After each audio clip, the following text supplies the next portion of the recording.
ഒരു പിരമിഡിൻ്റെ ആകൃതിയിൽ ഒരു മനുഷ്യൻ്റെ വളർച്ചയെ സൂചിപ്പിക്കുന്ന ഘട്ടങ്ങൾ ഗുർജീഫ് പറയുന്നുണ്ട്. ആദ്യം ഫാൾസ് പേഴ്സണാലിറ്റി, പിന്നെ മാഗ്നറ്റിക് സെൻറ്റർ, അടുത്തത് ഒബ്സർവിങ് ഐ, പിന്നെ ഹൈ ഇൻ്റലക്ച്വൽ, അവസാനം ഹൈ മെൻ്റൽ. ഇവയാണ് ആ ഘട്ടങ്ങൾ. പിരമിഡ് താഴെ വിസ്താരം കൂടുതലുള്ളതുപോലെ ആൾക്കാർ കൂടുതലുണ്ടാവും, മുകളിൽ വളരെ കുറവായിരിക്കും. ഇതിനെക്കുറിച്ച് സാർ പറയുന്നത് കേൾക്കാൻ താല്പര്യമുണ്ട്.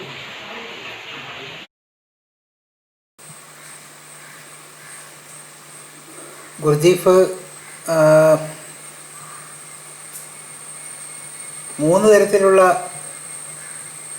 വഴികളെക്കുറിച്ച് ആദ്യമേ സംസാരിക്കുന്നുണ്ട്. 4ാമത്തെ വഴിയാണ് ഈ പറഞ്ഞ ഘട്ടങ്ങളുള്ള വഴി.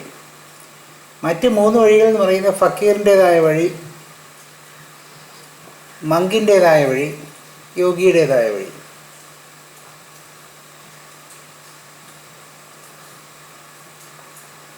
ഫക്കീറിൻ്റേതായ വഴി അദ്ദേഹം ശാരീരികമായിട്ട് കാണിച്ചിരിക്കുന്നു. അദ്ദേഹത്തിൻ്റേതായ വ്യാഖ്യാനങ്ങളുണ്ട്. മങ്കിൻ്റേതായ വഴി ഇമോഷണലായിട്ട് കാണിച്ചിരിക്കുന്നു, വൈകാരികമായിട്ട് കാണിച്ചിരിക്കുന്നു. യോഗിയുടേതായ വഴി മെൻ്റൽ ആയിട്ട്. ഇവിടെ ഉദ്ദേശിക്കുന്ന മെൻ്റൽ എന്ന് പറയുന്നത് ബൗദ്ധികമായിരിക്കുന്ന ബോധപരമായ കാര്യത്തെയാണ് ഇവിടെ മെൻ്റൽ എന്ന് അദ്ദേഹത്തിൻ്റെ ഭാഗങ്ങളിൽ. അദ്ദേഹം സംസാരിച്ചിരുന്ന ഭാഷ ഇംഗ്ലീഷ് അല്ലായിരുന്നു. അപ്പോൾ തർജ്ജിമ പരിഭാഷപ്പെടുത്താൻ നിന്നവർക്ക് അറിയാവുന്ന പരിമിതമായിരിക്കുന്ന ആത്മീയ ജ്ഞാനം വെച്ചുകൊണ്ട് അവർക്ക് തോന്നുന്ന ഇംഗ്ലീഷൊക്കെ ഉപയോഗിക്കുന്നുണ്ട്. അതുകൊണ്ട് അതിനെ മെൻ്റൽ എന്നാണ് വിളിക്കുന്നത്. അപ്പോൾ യോഗിമാരുടെ വഴി. ഈ 3 വഴികളിലാണ് സത്യത്തിലേക്ക് പോകുന്നത്. ഇനി ഇതൊന്നും അല്ലാത്തവർ, അതായത് ഫക്കീറോ മങ്കോ യോഗിയോ അല്ലാത്തവർ. മങ്കെന്ന് പറയുമ്പം അദ്ദേഹം ഉദ്ദേശിക്കുന്നത് ക്രിസ്ത്യൻ ഹെർമിറ്റുകളെ കൂടെയാണ് എന്ന് പ്രത്യേകം ശ്രദ്ധിച്ചു വേണം. കാരണം അദ്ദേഹം ക്രിസ്തുമതാന്തർഗതമായിരിക്കുന്ന ഒരു ബോധത്തെക്കുറിച്ച് സൂചിപ്പിക്കുന്നുണ്ട് ആദ്യാവസാനം. അപ്പം 4ാമത്തെ സ്റ്റേറ്റ്, 4ാമത്തെ വഴി എന്ന് പറയുന്നതിനാണ് ആൾക്കാർക്ക് സാറിപ്പം പറഞ്ഞതുപോലുള്ള വിസ്തൃതമായിരിക്കുന്ന ജനക്കൂട്ടവും അതിൽ നിന്ന് ചുരുങ്ങി വരുന്ന മനുഷ്യരുടെ വളർച്ചയുടെ അളവ്. അതായത് ഒട്ടും വികസിതരല്ലാത്തവർ പിരമിഡിൻ്റെ താഴെ നിൽക്കാൻ ഇഷ്ടം പോലെ കാണും. ഏറ്റവും ഉന്നത ശീർഷരായിരിക്കുന്ന ആൾക്കാർ വളരെ കുറച്ച് സ്പേസേ കാണുള്ളൂ. ഇതാണ് അദ്ദേഹം ഉദ്ദേശിച്ചത്. അപ്പം അദ്ദേഹം 4 സ്റ്റേറ്റ്സ് ഓഫ് കോൺഷ്യസ്നെസ്സിനെ കുറിച്ച് പറയുന്നുണ്ട്. ബോധാവസ്ഥയുടെ 4 ഘട്ടങ്ങൾ അദ്ദേഹം പറയുന്നുണ്ട്. അതുമായിട്ട് ബന്ധപ്പെടുത്തി വേണം ഇതിനെ ചിന്തിക്കാൻ എന്നാണ് ഞാൻ വിശ്വസിക്കുന്നത്. ഒന്ന് സ്ലീപ്പാണ്. അസ്ലീപ്പ് എന്ന് പറയുന്നൊരു സ്റ്റേറ്റാണ് അദ്ദേഹം ആദ്യം പറയുന്നത്. ഈ അസ്ലീപ്പ് എന്ന് പറയുന്ന സ്റ്റേറ്റ് സാധാരണ ഉണരാത്ത റിയൽ ഐ, ഒരുവനിലുള്ള യഥാർത്ഥ ഞാൻ ഉറങ്ങിക്കിടക്കുന്നു എന്നാണ് അദ്ദേഹം പറയുന്നത്. ഭാരതത്തിലെ ദർശനങ്ങളിൽ ജാഗ്രത അവസ്ഥയെ മഹാസ്വപ്നം എന്ന് വിളിക്കുന്നുണ്ട്. അത് തന്നെയാണത്. ജാഗ്രതയിലാണെങ്കിലും വലുതായ ഒരു നിദ്രയിലാണ്, മഹാസ്വപ്നത്തിലാണ്, വലുതായൊരു സ്വപ്നത്തിലാണ് ബോധവാനല്ലാത്തവൻ എന്ന് ഇവിടെയും ചിന്തിക്കുന്നുണ്ട്. അതുതന്നെയാണ് അദ്ദേഹം പറയുന്ന അസ്ലീപ്പ് എന്ന് പറയുന്നത്. ഈ അസ്ലീപ്പിൻ്റെ ലക്ഷണം എന്ന് പറയുന്നത് ഫാൾസ് പേഴ്സണാലിറ്റി. അതാണ് ജയരാജ് സാറ് ആദ്യമായിട്ട് ചോദിക്കുന്ന കാര്യം എന്ന് പറഞ്ഞാൽ ആദ്യത്തെ സ്റ്റെപ്പ് എന്ന് പറയുന്നത് ഫാൾസ് പേഴ്സണാലിറ്റിയാണ്. അപ്പോൾ ഈ പേഴ്സണാലിറ്റി ഞാൻ പലതുമാണെന്ന് വിചാരിച്ചു വച്ചിരിക്കുന്നതിനെയാണ്, ബ്രീഫായിട്ട് പറയുകയാണെങ്കിൽ പലതുമായിട്ട് വിചാരിച്ചു വച്ചിരിക്കുന്നതിനെയാണ് പേഴ്സണാലിറ്റി, ഫാൾസ് പേഴ്സണാലിറ്റി എന്ന് അദ്ദേഹം ഉദ്ദേശിക്കുന്നത്. ഒരിക്കൽ personality essence, man of personality and man of essence എന്ന് പറഞ്ഞ് നമ്മളൊരു ഗുർജീഫിൻ്റെ തന്നെ സംസാരത്തെക്കുറിച്ച് ജയരാജ് സാറിൻ്റെ തന്നെ ചോദ്യത്തിന് ഉത്തരം വന്നിട്ടുണ്ടായിരുന്നു എൻ്റെ ഓർമ്മയിൽ. അപ്പോൾ അതിനകത്ത് ഗുർജീഫിനെക്കുറിച്ച് സാറ് പറഞ്ഞ കുറേ വിവരങ്ങളാണ് ഞാൻ ഓർമ്മിച്ച് വെച്ച് ഇത് പറയുന്നത്, ഗുർജീഫിനെ കുറിച്ച് സാറിൻ്റെ പുസ്തകം ഇറങ്ങിയിട്ട് വേണം വായിക്കാൻ എന്ന് പറഞ്ഞിരിക്കുകയാണ് ഞാൻ. അപ്പോൾ അതിനകത്ത് പേഴ്സണാലിറ്റി ആൻഡ് എസെൻസ് എന്ന് രണ്ടായിട്ട് തിരിക്കുന്നുണ്ട്. അപ്പോൾ ഈ ഫാൾസ് പേഴ്സണാലിറ്റി എന്ന് പറയുന്നത് എന്താണെന്ന് ചോദിച്ചു കഴിഞ്ഞാൽ, യഥാർത്ഥ ഞാനെ മറച്ചു വെച്ചുകൊണ്ട് ഒരു കപട ഞാൻ പ്രവർത്തിച്ചുകൊണ്ടിരിക്കുന്നു എന്നാണ് ഗുർജീഫ് പറയുന്നത്. എല്ലാവരും ഉണ്ടോ അത്? എല്ലാവരും ഇല്ല. പിന്നെ നൈസർഗികമായിരിക്കുന്ന ഗ്രാമ്യമായി പ്രകൃതിയുമായിട്ട് ഇണങ്ങിച്ചേർന്ന് ജീവിക്കുന്ന ആൾക്കാർ, വലിയ പ്രകടനപരതയില്ലാത്ത ആൾക്കാർ, അങ്ങനെയുള്ളവർ, കലാകാരന്മാർ, കലാസൃഷ്ടി നടത്തുന്നവർ, അങ്ങനെയൊക്കെയുള്ള കുറേ പേർക്ക് ഈ ഫാൾസ് പേഴ്സണാലിറ്റി എന്ന് പറയുന്നത് കപടമായിരിക്കുന്ന വ്യക്തിത്വത്തിൻ്റെ സ്വാധീനം കുറവായിരിക്കും അദ്ദേഹം പറയുന്നത്. ഈ കപടമായ വ്യക്തിത്വം നാഗരികമായിരിക്കുന്ന മനുഷ്യനെ സംബന്ധിച്ചിടത്തോളം കൂടുതലായിട്ട് ബാധിക്കും. ഇത് തന്നെ ജെ കൃഷ്ണമൂർത്തി മറ്റൊരു ഭാഷയിൽ പറയുന്നുണ്ട്, ഓർഗനൈസ്ഡ് ആൻഡ് ഓർഗാനിക് എന്ന് പറയുന്നുണ്ട്. അത് അദ്ദേഹം പറയുന്ന സൊസൈറ്റിയെക്കുറിച്ചാണ്. നമ്മളൊരിക്കൽ ചർച്ചയിൽ ഇത് ആരോ ചൂണ്ടിക്കാട്ടിയിരുന്നു. ഓർഗാനിക് ആൻഡ് ഓർഗനൈസ്ഡ് എന്ന രീതിയിലാണ്. ഓർഗനൈസ്ഡ് സൊസൈറ്റി, സംസ്കരിക്കപ്പെട്ടത് എന്ന് തോന്നുന്ന ഒരു സൊസൈറ്റി, പരിഷ്കൃത സമൂഹം എന്ന് പറയുന്നത്, അദ്ദേഹം പറയുന്നത് ഈ ഫാൾസ് പേഴ്സണാലിറ്റിയുടെ ലക്ഷണത്തിലാണ് നിൽക്കുന്നത്. അദ്ദേഹം ആ വാക്ക് ഉപയോഗിക്കുന്നില്ല. നേരെ തിരിച്ച് ഓർഗാനിക് ആയിട്ടുള്ള നൈസർഗികരായ മനുഷ്യർ, അവർ യഥാർത്ഥ ഉണ്മയുമായിട്ട് ചേർന്ന് നിൽക്കുന്നവരാണ് എന്ന് പറയുന്നു. ഓർഗാനിക് സൊസൈറ്റിയാണ് അദ്ദേഹം ഉദ്ദേശിച്ചത്. ഇവിടെ ആ ഡൈക്കോട്ടമിയെ ഗുർജീഫ് ഇവിടെ ഉപയോഗിച്ചിരിക്കുന്നത് വ്യക്തിയിലാണ്. കുറച്ചുകൂടി വളരെ പെട്ടെന്ന് നമുക്ക് മനസ്സിലാക്കാൻ പറ്റുന്നതും ഇത് തന്നെയായിരിക്കും എനിക്ക് തോന്നുന്നു. അപ്പോൾ ഈ ഫാൾസ് പേഴ്സണാലിറ്റി കലാകാരന്മാരിൽ ഇല്ല എന്ന് പറയുന്നുണ്ടല്ലോ. അപ്പോൾ കലാകാരന്മാർക്കെല്ലാം ഫാൾസ് പേഴ്സണാലിറ്റി, അവരെല്ലാം എസൻസിൻ്റെ ആൾക്കാരാണോ എന്ന് ചോദിച്ചാൽ അല്ല. എങ്ങനെയാണ്? കലാകാരന്മാർ അവരവരെ സ്വയം മാർക്കറ്റിങ്ങിന് വേണ്ടി, വിപണിയിലേക്ക് വേണ്ടി തയ്യാറാക്കുമ്പോൾ ഈ പേഴ്സണാലിറ്റി, ഫാൾസ് പേഴ്സണാലിറ്റിയുടേതായ ഒരു ഉണ്ടാക്കൽ, ആയിത്തീരൽ, എന്തെന്നൊക്കെ ആണെന്ന് തോന്നൽ, അല്ലെങ്കിൽ ആണെന്ന് തോന്നിക്കൽ, ഇങ്ങനെയൊക്കെയുള്ള ഭാവങ്ങൾ വന്നുകൂടുകയും ഫാൾസ് പേഴ്സണാലിറ്റി വരികയും ചെയ്യും എന്നുള്ളത് ഞാനിവിടെ കൂട്ടിച്ചേർക്കുന്നു. എല്ലാ ക്രിയേറ്റീവായിട്ടുള്ള പേഴ്സണാലിറ്റികളും ഫാൾസ് പേഴ്സണാലിറ്റി ഇല്ലാത്തവരാണ് എന്ന് തെറ്റിദ്ധരിക്കരുത് എന്ന് പറയാൻ വേണ്ടി ഞാനത് ചേർത്തു എന്നുള്ളതേ ഉള്ളൂ. അപ്പം അദ്ദേഹം പറയുന്നത് പേഴ്സണാലിറ്റി അല്ലാത്ത ആൾക്കാരെ, പേഴ്സണാലിറ്റിക്ക് വേണ്ടിയുള്ള ആൾക്കാർ, ശ്രദ്ധയില്ലാത്തവരെ എസെൻസ് എന്നാണ് അദ്ദേഹം വിളിക്കുന്നത്. എസെൻസ്, പേഴ്സണൽ എസെൻസ്, സത്തയുള്ള മനുഷ്യർ, സത്താവാന്മാരായ മനുഷ്യർ, അവർക്ക് അകത്തുണ്ട്. They are persons of being. അപ്പം അത് പേഴ്സൺസ് ഓഫ് ബീയിങ് എന്നും പേഴ്സൺസ് ഓഫ് ഡൂയിങ് എന്നും നമുക്കിതിനെ രണ്ടായിട്ട് തിരിക്കാം. എന്തെങ്കിലുമൊക്കെ ആയിത്തീരാൻ വേണ്ടി, ബിക്കമിങ്ങിൻ്റേതായ ആയിത്തീരാൻ വേണ്ടിയുള്ള സ്വഭാവമുള്ളവരെ പേഴ്സണാലിറ്റി ആയിട്ടും അല്ലാത്തൊരു എസൻസ് ആയിട്ടും വിചാരിക്കും. അപ്പോൾ ഇത് ഈ സ്റ്റേറ്റിനെ മൊത്തത്തിൽ അദ്ദേഹം സ്ലീപ്പ് സ്റ്റേറ്റ് എന്നാണ് വിളിക്കുന്നതെന്ന് ഞാൻ സൂചിപ്പിച്ചു. ഈ അസ്ലീപ്പ് സ്റ്റേറ്റിൽ നിന്ന് അവർ ഉണർന്നു തുടങ്ങും. എങ്ങനെ ഉണർന്നു തുടങ്ങുമെന്ന് ചോദിച്ചു കഴിഞ്ഞാൽ, മെറ്റോയിയ എന്ന് പറയുന്ന ചേഞ്ച് ഓഫ് മൈൻഡ്, മനസ്സിൻ്റേതായ വ്യത്യാസം കൊണ്ടാണത് സംഭവിക്കുന്നത്. ഈ മനസ്സിൻ്റെ വ്യത്യാസം ഉണ്ടാകുന്നത് എങ്ങനെയാണ് ചോദിച്ചു കഴിഞ്ഞാൽ, അതിന് 2-3 കാര്യങ്ങൾ അവർ സൂചിപ്പിക്കുന്നുണ്ട്. ഒന്ന് പെനിറ്റൻസ്, കുറ്റബോധം, അധാർമികമായിരിക്കുന്ന കാര്യങ്ങൾ ചെയ്തു കൂട്ടി എന്നുള്ളൊരു കുറ്റബോധം.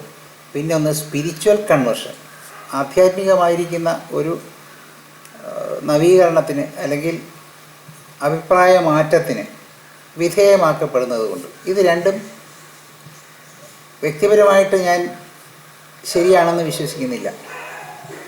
എന്നാലും അദ്ദേഹത്തിൻ്റെ ശാസ്ത്രത്തിൽ പറയുന്നത് ആ മെറ്റോയിയ, ചേഞ്ച് ഓഫ് മൈൻഡ് ഉണ്ടാകുന്നവരാണ് രണ്ടാമത്തെ സ്റ്റേറ്റ്, അവേക്ക് എന്ന് പറയുന്ന സ്റ്റേറ്റിലേക്ക് വരുന്നത്, ഉണർച്ചയുടെ സ്റ്റേറ്റ്. ഈ ഉണർച്ചയുടെ സ്റ്റേറ്റിൽ വരുന്നവർക്ക് ഒരു മാഗ്നറ്റിക് സെൻറ്റർ, അതാണ് സാറ് പറഞ്ഞ രണ്ടാമത്തെ സ്റ്റെപ്പ്, മാഗ്നറ്റിക് സെൻറ്റർ അവർക്കുണ്ടായിരിക്കും. അവർക്ക് മനസ്സിനകത്തൊരു മാഗ്നറ്റിക് സെൻറ്റർ, ഒരു ആകർഷണം, പുതിയ തരത്തിലുള്ള ജീവിതത്തോട്, സമൂഹത്തെ, പ്രപഞ്ചത്തെ നോക്കിക്കാണുന്നതെല്ലാം വ്യത്യസ്തമാകാനുള്ളൊരു താല്പര്യം, ഒരു ആകർഷണം അവിടെ ഉണ്ടാകും, ഒരു മാഗ്നറ്റിക് സെൻറ്റർ ഉണ്ടാകും.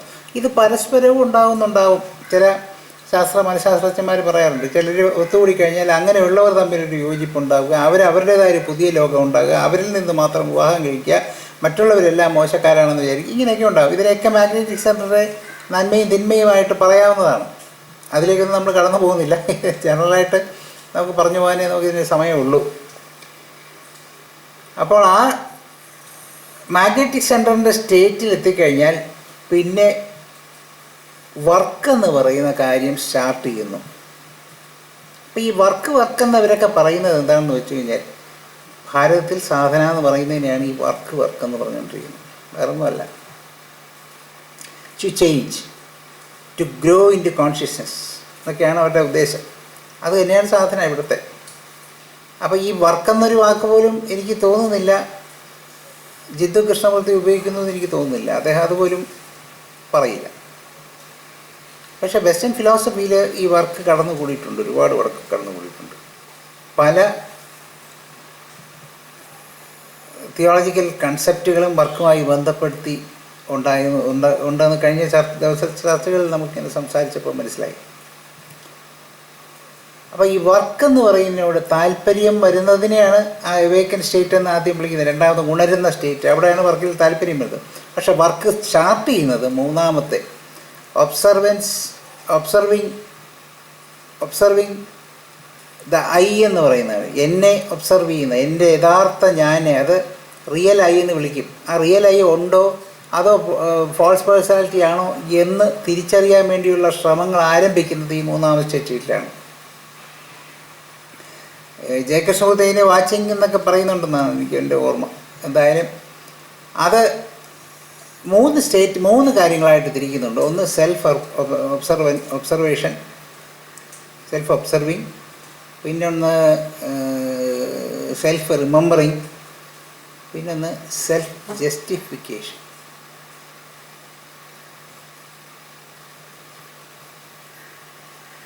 സെൽഫ് ഒബ്സർവൻസ് എന്ന് പറയുന്നത് ഞാൻ എൻ്റെ യഥാർത്ഥ സത്തയിൽ നിന്ന് വഴിമാറുന്നുണ്ടോ, ഞാൻ കൃത്രിമമായിരിക്കുന്ന രീതിയിലാണോ പെരുമാറുന്നത്, അത്രയേ ഉള്ളൂ. ആർട്ടിഫിഷ്യലായിട്ട് പെരുമാറുകയാണോ എന്ന് ശ്രദ്ധിച്ചുകൊണ്ടിരിക്കുക എന്നുള്ളതാണ്. അതാണ് വർക്ക്, ഒരു സാധന തുടങ്ങുന്നതോടെ. പിന്നൊന്ന് സെൽഫ് റിമെമ്പറൻസാണ്. സെൽഫ് റിമെമ്പറൻസ് എന്ന് പറയുന്നത് സ്വന്തം സത്തയെ ഓർമ്മിക്കുക എന്നുള്ള അർത്ഥത്തിലാണ് പറയുന്നത്. ഈ സ്വന്തം സത്തയെ ഓർമ്മിക്കുക എന്ന് പറയുമ്പോൾ അതിന് അവർ പറയുന്നത് എന്ന് പറയുന്നത് മിസറബിൾ കണ്ടീഷനുകളിലാണ് അത് ഓർമ്മ വരുന്നതാണ്. അത് ദുഃഖങ്ങൾ, അത്തരം കാര്യങ്ങളിലാണ്. അത്തരം കാര്യങ്ങളിൽ ഉദ്ദീപിൻ്റെ സംസാരങ്ങളിൽ ഉള്ളതായിട്ട് മനസ്സിലാക്കുന്നത്, അത്തരം സന്ദർഭങ്ങളിൽ, ദുരിതപൂർണമായ സന്ദർഭങ്ങളിൽ ഈ ഫോൾസ് പേഴ്സണാലിറ്റിക്ക് അധികമായിട്ട് ഇൻഫ്ലുവൻസ് ചെയ്യാൻ പറ്റില്ല, സ്വാധീനം ചെലുത്താൻ പറ്റില്ല എന്നാണ് പറയുന്നത്. അപ്പോൾ ആ സന്ദർഭങ്ങളിൽ യഥാർത്ഥ സെൽഫിനെ ഓർമ്മയിലേക്ക് കൊണ്ടുവരാൻ സാധിക്കുമെന്ന് അവർ വിശ്വസിക്കുന്നു. പിന്നൊരു സംഗതി സെൽഫ് ജസ്റ്റിഫിക്കേഷനാണ്. സെൽഫ് ജസ്റ്റിഫിക്കേഷൻ എന്ന് പറഞ്ഞാൽ സ്വയം വിധി നിർണ്ണയിച്ചുകൊണ്ടിരിക്കുക. ഇതൊരു ക്രിറ്റിസിസമാണെന്ന് തെറ്റിദ്ധരിക്കരുത്. മറിച്ച് സ്വന്തം തെറ്റുകളെക്കുറിച്ച് ആരോടെങ്കിലും തുറന്ന് സംസാരിക്കാൻ തയ്യാറാവുക. അതുവഴി നമ്മൾ ഒതുക്കി വയ്ക്കുന്ന ഒരു പേഴ്സണാലിറ്റി ബ്രേക്ക് ചെയ്യാൻ സഹായിക്കുന്നു എന്നാണ് അദ്ദേഹം പറയുന്നത്. ഇതിൻ്റെ ഒരു ബൃഹത്തായ പദ്ധതി തന്നെയാണ് ബുദ്ധ സംഘങ്ങളിൽ, ഗൗതമ ബുദ്ധൻ്റെ കാലത്ത് തന്നെ ഭിക്ഷുക്കളുടെ സംഘങ്ങളിൽ വൈകുന്നേരങ്ങളിൽ ഒരു പ്രോഗ്രാം ഉണ്ടായിരുന്നു, പരിപാടി ഉണ്ടായിരുന്നു എല്ലാ ദിവസവും വൈകുന്നേരങ്ങളിൽ. അവർക്ക് പറ്റിയ അബദ്ധങ്ങൾ, തെറ്റുകൾ ഇവ ഏറ്റുപറയുക എന്നുള്ളത്. പിൽക്കാലത്ത് ക്രൈസ്തവ സമൂഹത്തിലെ കുമ്പസാരമായിട്ട് മാറിയത് ഇതാണെന്ന് ഒരു വട്ടം വിമർശകർ പറയുന്ന ഒരു ചരിത്ര നിരീക്ഷകർ തന്നെ പറയുന്ന ഒരു കാര്യമാണ്. അപ്പോൾ അതിൽ നിന്ന് കടന്നു വന്നതാണ് ഈ കുമ്പസാരം എന്ന് പറയുന്നത്. കുമ്പസാരം വ്യക്തിപരമായിട്ട് രണ്ടുപേർക്കിടയിലായിരിക്കാം. പക്ഷെ ബൗദ്ധ ഭിക്ഷുക്കളെ സംഘങ്ങളിൽ സംഘത്തിൻ്റെ മൊത്തത്തിലുള്ള ആൾക്കാരുടെയാണ്. അപ്പോൾ അതാണ് സെൽഫ് ജസ്റ്റിഫിക്കേഷൻ അവിടെ ഗുരുജി ഉദ്ദേശിക്കുന്നത്. ഈ സ്റ്റേറ്റ് കഴിഞ്ഞ് പിന്നെ എത്തുന്നത് ഒബ്ജക്റ്റീവ് കോൺഷ്യസ്നസ് എന്ന് പറയുന്ന 4ാമത്തെ അദ്ദേഹത്തിൻ്റെ സ്റ്റേറ്റിലാണ്. ആ ഒബ്ജക്റ്റീവ് കോൺഷ്യസ്നസ്സിനെയാണ് സാറ് രണ്ടായിട്ട്, അദ്ദേഹത്തിൻ്റെ 2 വാക്കുകളാണ്, higher emotion and higher intellectual, 2 സ്റ്റേറ്റുകൾ അതിലേക്ക് എത്തുന്നത്. അപ്പം ഇത് പലപ്പോഴും നമ്മുടെ ലോവർ ലെവൽ ബോഡികളെയായിട്ട് തെറ്റിദ്ധരിക്കാൻ പാടില്ല. അദ്ദേഹം lower body of movement, lower body of emotion, lower body of intellect എന്നിങ്ങനെ 3ആയിട്ട് തിരിച്ചിട്ടുണ്ട്. ശരീരത്തിൻ്റെ റെസ്പോൺസുകളും മൂവ്മെൻറ്റുകളും ചലനങ്ങളും ലൈംഗിക പ്രവർത്തനങ്ങളും ഇതൊക്കെ കൂടെ ബോഡി ഓഫ് മൂവ്മെൻറ്റ് എന്ന് പറഞ്ഞ് താഴത്തെ ലോവർ ബോഡിയായിട്ട് വെച്ചിരിക്കുകയാണ്. ആ ലോവർ ബോഡി തന്നെ ഒരു ലോവർ ബോഡി ഓഫ് ഇൻ്റലക്ച്വൽ മൈൻഡുണ്ട്, ഇൻ്റലക്ച്വൽ ഫാക്കൽറ്റി ഉണ്ട്, പിന്നെ ഒരു ഇമോഷണൽ ഫാക്കൽറ്റിയും അവിടെ തന്നെയുണ്ട്. അതല്ല ഇത് ഹയർ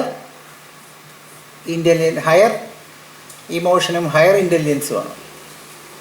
അപ്പോൾ ഈ ഹയർ ഇമോഷൻ എന്ന് പറയുന്നത് എന്താണ് എന്ന് ചോദിച്ചു കഴിഞ്ഞാൽ, ഇതാണ് ഭാരതത്തിൽ പറയുന്ന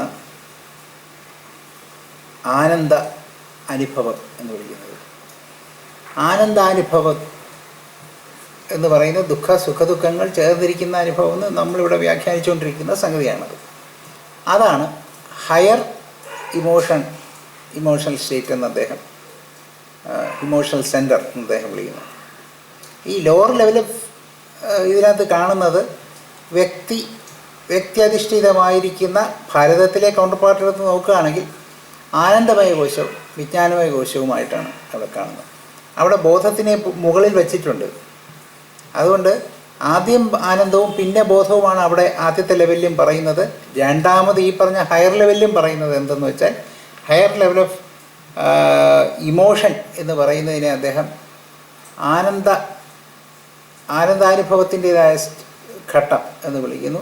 അത് കഴിഞ്ഞ് ബോധത്തിൻ്റെതായ പൂർണ്ണമായിരിക്കുന്ന ബോധത്തിലേക്ക് എത്തുന്ന അവസ്ഥയിലേക്കാണ് ബോധപ്രാപ്തി എന്നുള്ളത്. അത് ഹയർ മൈൻഡ് എന്ന് അദ്ദേഹം വിളിക്കുന്നു. മെൻ്റൽ ബോഡിയും മറ്റേത് ഏസ്ട്രൽ ബോഡിയും എന്നും അദ്ദേഹം സാധാരണ മനുഷ്യൻ്റെ ഭാഷകളെക്കുറിച്ച് പറയുന്നുണ്ട്. ഈ മെൻ്റൽ ബോഡി ഏസ്ട്രൽ ബോഡി എന്ന് പറയുന്നതിന് മറ്റ് ചില വിശദീകരണങ്ങൾ താഴോട്ടുണ്ട്, അത് നമ്മൾ ഇതിനെ കൂട്ടിക്കൊഴിക്കുന്നില്ല. അപ്പോൾ ഹയർ ഇമോഷണൽ സ്റ്റേറ്റ് എന്ന് പറയുന്നത് ആനന്ദത്തിൻ്റെതായ അവസ്ഥയാണ്. ആനന്ദത്തിൻ്റെ അവസ്ഥയും കഴിഞ്ഞ് ബോധത്തിൻ്റെ അവസ്ഥ എന്ന് പറയുന്നത് ഹയർ ഇൻ്റലക്ച്വൽ സ്റ്റേറ്റ് എന്ന് പറയുന്ന ഹയർ മൈൻഡ് എന്നൊക്കെ അദ്ദേഹം വിളിക്കുന്നത്. അദ്ദേഹം മൈൻഡിനെ ബോധവുമായിട്ട് ചേർത്ത് വച്ചിരിക്കുന്നു. നമ്മളിവിടെ മൈൻഡിനെ ആനന്ദവുമായിട്ടാണ് ചേർത്ത് വച്ചിരിക്കുന്നത്. എന്നാലും അവിടെ ആ വ്യത്യാസം വന്നിട്ടുണ്ട്, ഭാഷയുടെ വ്യത്യാസമാണ്. അപ്പോൾ ഇതാണ് അദ്ദേഹത്തിൻ്റെ ഈ പിന്നെ പേഴ്സണാലിറ്റി, ഫാൾസ് പേഴ്സണാലിറ്റി, പിന്നെ magnetic centre, self observing the I, പിന്നെ ഹയർ ഇമോഷണൽ സ്റ്റേറ്റ്, പിന്നെ ഹയർ ഇൻ്റലക്ച്വൽ സ്റ്റേറ്റ് എന്നൊക്കെ പറയുന്ന ഹൈറാർക്കികൾ അദ്ദേഹം മുന്നോട്ട് വച്ചിരിക്കുന്നതിൻ്റെ കാരണം. ഇതൊക്കെ തന്നെയും ഇന്ത്യയിലുള്ള കാര്യങ്ങൾ തന്നെയാണ്, വലിയ വ്യത്യാസമൊന്നുമില്ല.